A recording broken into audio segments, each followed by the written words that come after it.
लक्ष्मीबाई के बारे में तो हम सब ने सुना ही है, उनकी वीरता के बारे में, और एक बहुत ही सुंदर कविता भी सुनी है, खूब लड़ी मर्दानी वो तो झांसी वाली रानी थी। तो चलिए आज उसी झांसी वाली रानी की वीरता की गाथा को विस्तार से जानते हैं। तो वीडियो में आगे बढ़ने से पहले अगर आप चैनल पर नए हैं तो वीडियो को लाइक एंड चैनल को सब्सक्राइब जरूर करें। तो आइए जानते हैं। महारानी लक्ष्मीबाई का जन्म काशी में 19 नवंबर 1835 को हुआ। इनके पिता मोरोपंत तांबे चिकनाजी अप्पा के आश्रित थे। इनकी माता का नाम भागीरथी बाई था। लक्ष्मीबाई अपने बाल्यकाल में मनुबाई के नाम से भी जानी जाती थी। इधर साल 1838 में गंगाधर राव को झांसी का राजा घोषित किया गया। वे विदुर थे और साल 1850 में मनुबाई यानी कि लक्ष्मीबाई से उनका विवाह हुआ। 1851 में उनको पुत्र रतन की प्राप्ति हुई। झांसी के कोने कोने में आनंद की लहर प्रवाहित हुई, लेकिन विधि को कुछ और ही मंजूर था। 4 महीने के बाद ही उस बालक की मृत्यु हो गई। सारी झांसी शोक सागर में निगम हो गई।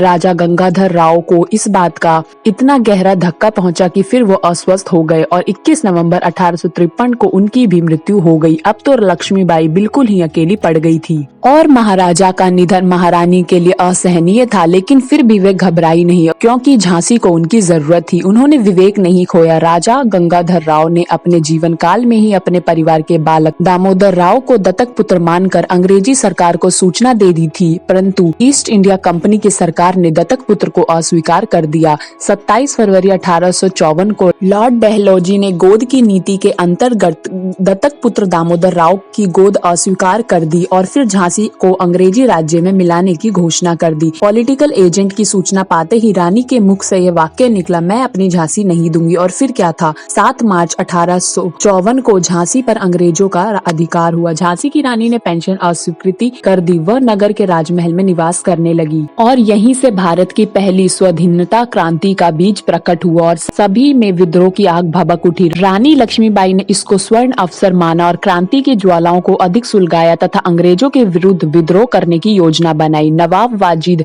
अली शाह की बेगम हजरत महल, अंतिम मुगल सम्राट की बेगम जीनत महल और स्वयं मुगल सम्राट बहादुर शाह, नाना साहब के वकील अजीमुल्ला शाहगढ़ के राजा, वानपुर के राजा मर्दन सिंह और ताप्या टोपे आदि सभी महारानी के इस कार्य में सहयोग देने का प्रयत्न करने लगे।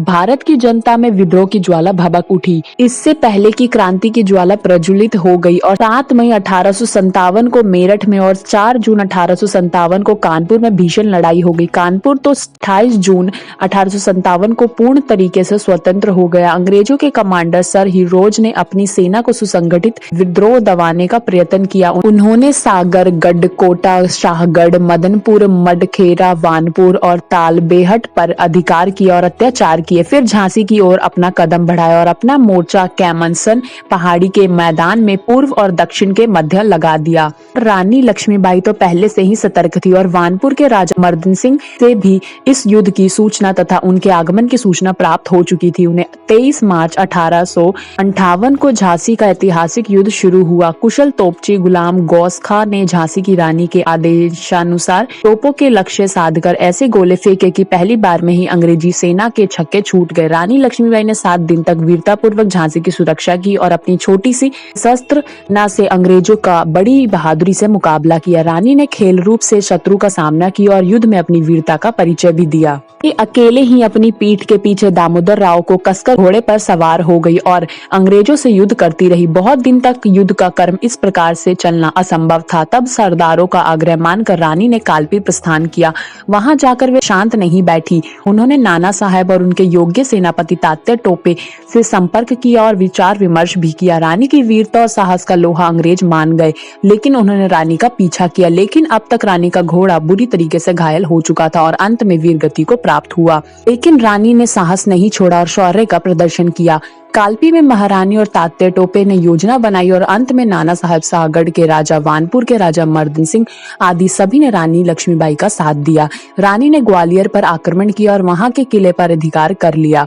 शिवोल्लास का उत्सव कई दिनों तक ऐसे ही चलता रहा, लेकिन रानी इसके विरुद्ध थी। यह समय विजय का नहीं था, अपनी शक्ति को सुसंगठित कर अगला कदम उठाने का था। सेनापति सर हिरोज अपनी सेना के साथ संपूर्ण शक्ति से रानी का पीछा करता रहा और आखिरकार वह दिन भी आ गया जब उसने ग्वालियर के किले पर घमासान युद्ध करके उसे पर कब्जा कर लिया। रानी लक्ष्मीबाई ने इस युद्ध में भी अपनी कुशलता का परिचय दिया। और फिर क्या था, 18 जून 1858 को ग्वालियर का अंतिम युद्ध हुआ और वीरता की देवी रानी लक्ष्मीबाई ने अपनी सेना का कुशल नेतृत्व किया और वे अब बुरी तरीके से घायल हो चुकी थी और अंत में वह वीर गति को प्राप्त हुई। रानी लक्ष्मीबाई ने स्वतंत्रता युद्ध में अपने जीवन की अंतिम आहुति देकर जनता को चेतना प्रदान की और स्वतंत्रता के लिए बलिदान का संदेश दिया। इन्हें कहते हैं वीरता की देवी, जिन्होंने अपना सब कुछ खोने के बाद भी अपनी जनता का साहस बढ़ाया, उनकी रक्षा करने के लिए अपनी जिंदगी को समर्पित कर दिया।